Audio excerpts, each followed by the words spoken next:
কিয় আপোনাক নতুন দিন লাগে? কিয় আপোনাক নতুন দিন লাগে? পুৰণি পোচাকে আমোৱা দি পুৰণি দিনবোৰে আমোৱালে আপোনাক। পুৰণি স্মৃতিয়ে বিতত কৰিছে আপোনাক। সেয়ে পলাবলৈ বিচাৰিছে। ঠগ প্ৰবঞ্চনাৰে ভৰাই তুলিছিল আপুনি পুৰণি দিনবোৰ। এই যে লোনৰ নামত, সাহায্যৰ নামত, প্ৰাপ্যৰ নামত, চিকিৎসাৰ নামত দুখীয়া মানুহজন আপোনাৰ ওচৰলৈ আহিছিল, আপুনি কি কি দি পঠিয়াইছিল তেওঁক? খোচনাৰ পৰা খুলি ৰাখিছিল তেওঁৰ সাঁচতীয়া ধন।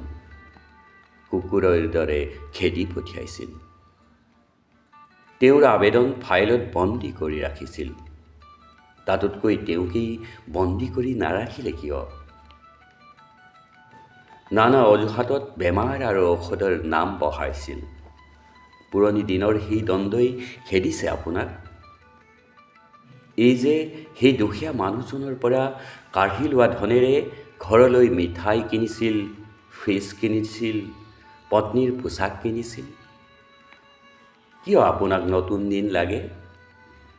খেতিয়কৰ বাবে অহা বীজবোৰ আপুনি বণিকক বিকিছিল।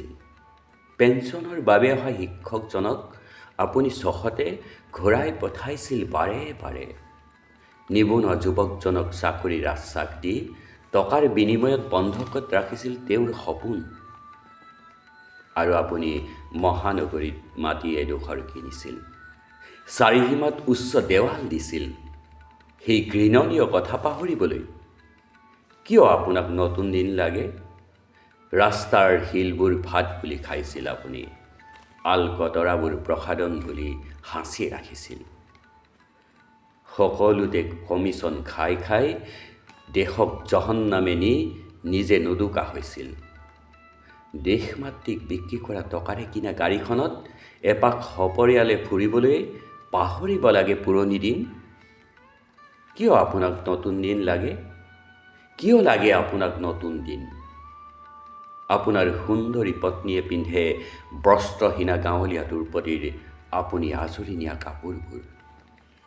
আপোনাৰ সন্তানহঁতে খাই চেৰেলা পৰা বুভুক্ষু শিশুহঁতৰ সন্মুখৰ পৰা আপুনি কাঢ়ি নিয়া সুস্বাদু আহাৰ।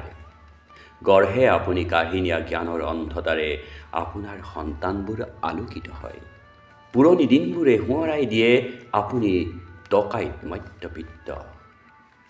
আপুনি কি জানে নতুন দিন মানে কি? আপুনি জানে নতুন দিন মানে নতুন দালাল, নতুন গাড়ী, সন্তানৰ প্ৰজ্ঞা, মানৱতাহীন ব্যক্তিগত উচ্চ শিক্ষা। আপুনি কি জানে নতুন দিন মানে বতাহত পতাকা কপা?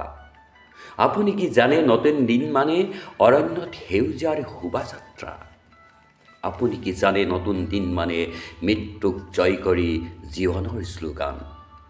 আপুনি কি জানে থৰ থৰ কপে যৌৱনৰ তেজ, টক বক হাতিয়াৰ? নতুন দিন মানে আপুনি কি জানে ভোকহীন মুষ্টিবদ্ধ সৰ্বহাৰাৰ আন্তৰ্জাতিক হাত? চি ৰত্নাকৰ মধ্যবিত্ত আত্মাৰ অন্ধকাৰ আৰু লেতেৰা দুহাতেৰে আদৰি নতুনক কলুষিত নকৰিব।